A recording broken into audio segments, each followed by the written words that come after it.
Now I would like to describe to you my experience with the medication Coumadin. I was prescribed Coumadin because I had what is called an atrial fibrillation.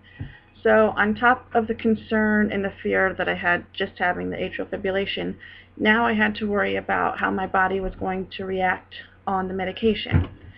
Coumadin itself is a blood thinner, which means that my body was never able to be stable. So once a week I had to go into the clinic and get my INR tested.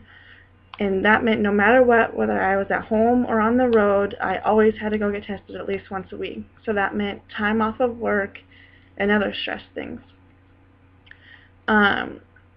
If my INR levels were not regular, that means that the dosage of my Coumadin had to be changed. If my dosage was too high, then my blood would be too thin and I could risk dying from bleeding out. But if my blood was too thick or my dosage was too low, then I could risk a blood clot. Life while on Coumadin is hard because you can't handle sharp objects. That means cooking, gardening, and I can't even shave my legs with a razor. Like I said, cooking is hard because I always had to have someone chop the food up for me because if I cut myself, I could bleed out.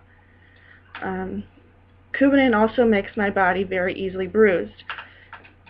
Just bumping into things or even simply touching my wrist, I would develop bruises all over my body. And sometimes I wouldn't even have to bump into things, just the blood vessels would leak and cause my body to spot. And that was sad because whenever we went out in public, my husband would feel like he needed to tell everyone, I promise she's not battered, she's just on Coumadin. In 2005, doctors did a study, and my doctor told me that if you eat right, your body should be able to handle the Coumadin, but that just wasn't the case for me. This 2005 study showed that 25% of all the people on Coumadin were not able to have stable lives. And that's why I don't like being on Coumadin.